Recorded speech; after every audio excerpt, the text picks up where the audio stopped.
Hi, Mr. Asko Anime here. Today, I'm going to explain a Japanese manga series, Masamune Revenge. Spoilers ahead. Watch out and take care. Masamune Makabe is a handsome young middle school student with six-pack abs and an awesome personality. Masamune wasn't always like this. However, at one point, he was a chubby child who was bullied and taken for granted by everyone. He had even had a romantic interest, but she cruelly dumped him and shamed his entire nature, leaving him with a lasting mental scar. Since then, Masamune has put a lot of effort into improving himself, and now he's a gym nut and overly conscious about the stuff that he eats. The guy comes from a fairly well-off family and lives with his sister, who resembles his mother, and his mother, who resembles his younger sister. There is definitely something wrong with either the animation of Masamune, who was really adopted at the age of 12, or both. Masamune has changed schools and is looking forward to a great time at his new school. Masamune discovers the benefits of being hot on his first day in school as he walks around staring at girls in their overly high skirts playing tennis. Masamune used to be a fat,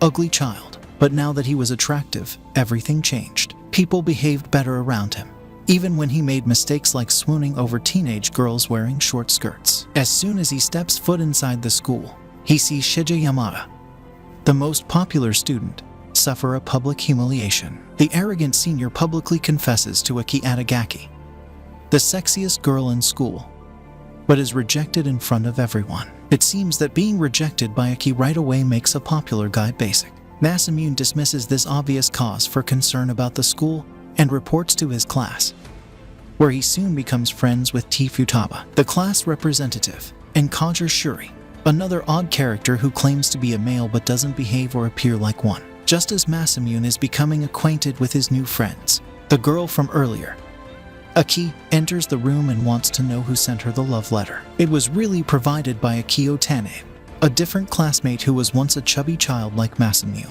After reading the letter aloud and berating the child in public, Aki tears it up. Aki is known at her school as the cruel princess because of her hatred of guys and regular rejection of even the greatest ones. Masamune is interested in her, and he pays close attention to her as he learns more about her from his new friends. She seems to be a devil among boys while being an idol towards girls, but that isn't the only weird thing about her. Aki is said to eat alone somewhere no one knows, while always being surrounded by her female lackeys. Masamune makes the decision to follow his maid Yoshino, who is a student at the school, in order to discover where exactly Aki vanishes at lunch. Maybe he could find something surprising about her. Masamune follows Yoshino inside the dorm and listens in on their talk like a second-grade private detective. As to be anticipated, Aki treats her maid rudely and chastises her for bringing the dinner late. Masamune sees her approaching with a huge lunchbox and giggles, but just then a spider frightens him, and the two girls see him. Masamune realizes that Aki has devoured more than one lunchbox. When it came to food, she was a demon. When Aki becomes angry, she says she has a medical problem called hypoglycemia, and that she has to eat a lot to sate her hunger. Masamune is certain that this information will be useful at some point in the future, despite Aki's warnings that he will regret revealing her secret if he does. However, it doesn't even take him a minute to realize how wrong it was. Considering Aki's appearance, no one would accept his claim that she regularly consumed large quantities of food. Masamune makes the decision to keep everything secret. After a few days, Kaja mentions that Masamune and Aki are the subject of rumors at volleyball practice. Masamune finds it amusing that despite the little interactions he has had with Aki so far, she has always been impolite to him. If she treats others so badly, it must be because they are her friends. Later after school, when Yoshino is alone waiting for her maid to get her some bread, she is confronted once again by Akio, the same guy she had rejected earlier. Later after school, when Yoshino is alone waiting for her maid to get her some bread, she is confronted once again by Akio, the same guy she had rejected earlier. He is jealous of her growing closeness to Masamune since he has heard the rumors about it, which are untrue. Masamune comes just in time to catch the love-crazy kid as he attempts to chop Aki's hair with a pair of scissors and saves it. Although Masamune is in excruciating agony, he doesn't scream as Akio leaves, scared at what he had done. All of this was part of his plan. You know, Masamune visited Aki at her house when he was a chubby boy, much like Akio, to declare his love for her. However, she did what she was known for, scolded him, crushed his heart, and even gave him the nickname Pig's Foot. which had stayed up until a few years before. Masamune has been working for the day when he can win her heart and break it in a similar way to how she broke his ever since. He had already fired the first shot, signaling the start of his plan. Masamune finds a letter in his locker when he gets to school the next day. However, Kaji believes it to be a love letter, but Masamune is dubious, and with good reason, as the letter only contains the words pig's foot. Masamune begins to be very cautious of his classmates since he knows that one of them is aware of his history, and he has to fix that issue right once. He would lose his popularity at school, and, more importantly, his plans for revenge would fail if everyone knew about his obese, ugly background. He had to identify the threat maker and learn their motivation. Masamune helps Yoshino later that day when he has to get some food from the school canteen. Using this as a chance, he goes with her to the dorm to see whether Aki delivered the letter and was playing a joke on him all along. He can't help but feel sorry for the poor maid who is working for the unappreciative Aki as he follows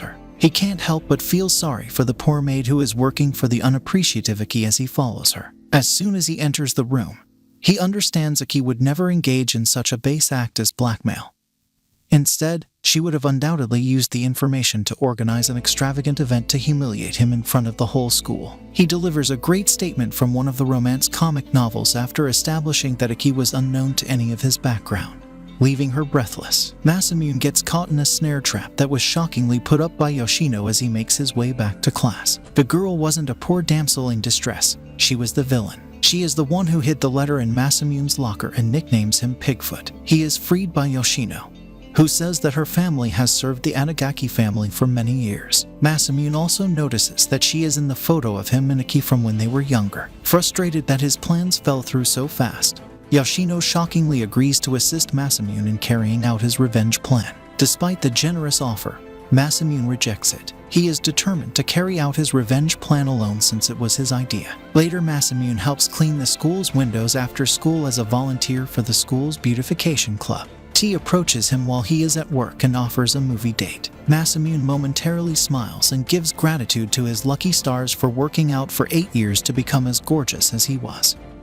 But he quickly rejects her. Masamune only visited the school to exact revenge and he would carry it out. T is not upset since she recognizes that a handsome man like Masamune has other priority, and she decides to stay with him. As soon as T walks away, Aki emerges in front of Masamune. Masamune informs her that even though he rejected T, he wouldn't mind dating her since she had heard everything. When he asks Aki for her email address, she refuses, saying that her phone is damaged. When the day comes, Masamune finds himself on a wild goose chase throughout the campus looking for the email only to have it rejected by Aki at the very last second. The two plan to meet again next week at the same location to exchange emails. Masamune is angry when Yoshino approaches him from behind and offers her help once again. Masamune agrees this time, though regretfully. The next week brings more school-related problems as T, the class representative, declares that if any of her classmates fail the proficiency exam, they would all be required to attend supplementary lessons for a month. Although everyone is very certain they will succeed, Kajuro has different ideas. All of his previous tests had given single-digit results, and he intends to at least surpass that mark this time. Masamune agrees to tutor Kaji after seeing his friend's bad state, and the two go to the library to study. Masamune sees Aki near coaching Yoshino, and hears her harshly criticize Yoshino's IQ for getting caught up in the previously goose chase. Masamune is prepared to respond, but he sees Yoshino and recalls that she would support him in any situation. He dares Aki to place a bet on whether she or Kajuro would get a better score than Yoshino. Masamune will feed Aki for a month, and wear a poster around his neck with whatever name Aki offers him if Aki's team wins.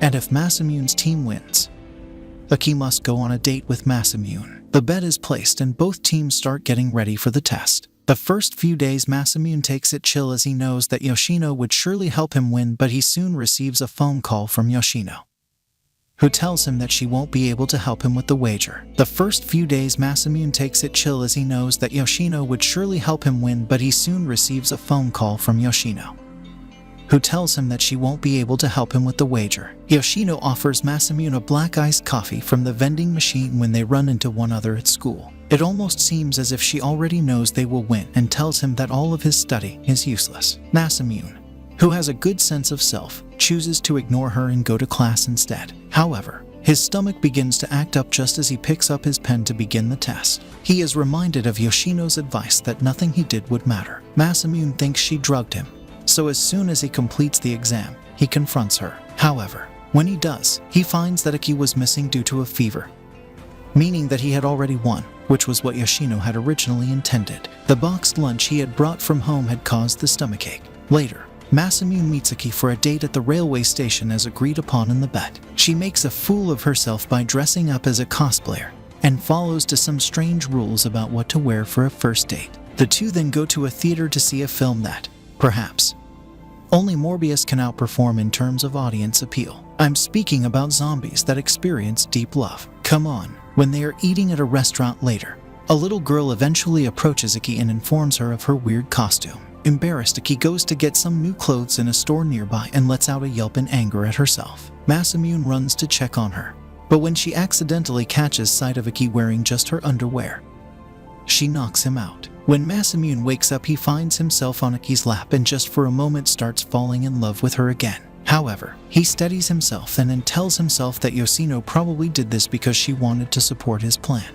Yoshino calls Masamune after Aki has left and at last explains why she wants to assist him. If she falls in love and he rejects her, she thinks she could become a little more modest and end up being happy. Masamune makes the decision to pace the plan a little bit more now that Yoshino is on his side and feels much more in control of his actions. He uses the tactics from the same romance manga called Rose-Eyed Steroid in order to gather ideas to execute his revenge plan. The next day, he starts imitating the manga's mannerisms and dialogue, and he even heroically offers Aki his umbrella in an effort to win her over and draw her into his trap. Masamune had believed that doing this would make Yoshino happy, but she informs him that he was acting strange and becoming apart from Aki as a result. She advises him to act a little more calmly and quietly toward Aki the next time they cross paths rather than performing this crazy idiotic thing. When Aki attempts to return Masamune's umbrella, he just ignores her the whole day at school because he takes the advice a little too seriously. Soon after stopping Masamune in the corridor,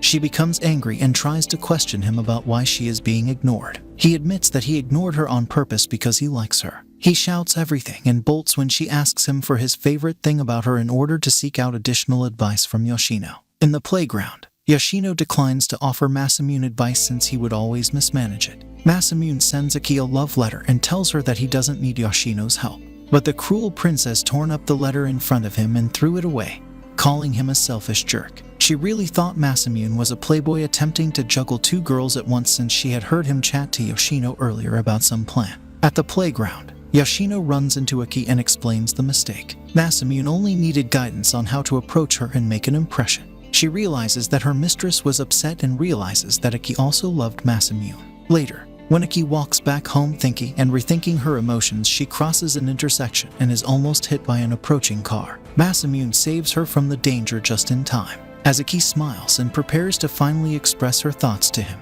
a young girl holding a rosary exits the vehicle and gives Masamune a hug. This hug was the "We Are Long Lost Lovers" hug, which was unlike any other celebrity hug. The tale of Masamune's revenge took a new turn. She seems to be a quite simple girl, but she quickly begins praying to God, thanking him for hearing her prayers and giving her the opportunity to meet Masamune. Masamune, on the other hand, is speechless and has no idea who this random chick is. The girl eventually leaves after being told by her bodyguard that she is running late, but the whole thing has pushed back Masamune's plan. Once they depart, Aki walks down the same road she almost crashed in, completely disregarding every other vehicle around her. It nearly seems like Masamune came to her help. Masamune wants to speak to Aki the next day, but Yoshino forbids him from going to see her, so he must go. He is shocked to discover the same girl from yesterday has transferred to their school while in class. As attractive as she is, Nico Fujinami quickly establishes herself as a class hottie. When Masamune confronts her, everyone comes to her side and she claims that Nico moved to the school only as a result of him. Nico admits that 3 years ago, over Christmas, Masamune handed her his coat and she was so grateful. She fell in love with him. Masamune smiled, but he understood that Nico was speaking about someone else. 3 years ago, he was still a fatso who was subject to severe bullying. There was no way he would be so chivalrous. He brings her outside while holding her hand and inquires as to why she lied to everyone. She doesn't explain why and she also lies to him. It should be sufficient for her to just tell him that she loves him. Once again, for a moment, Masamune starts living a dream. When he was a fatty, there was no one for him, and now he was getting proposals left and right. He does self-analysis before admitting his unrequited love for someone else. He takes Nico to see Aki in her class and points her out as his one-sided love.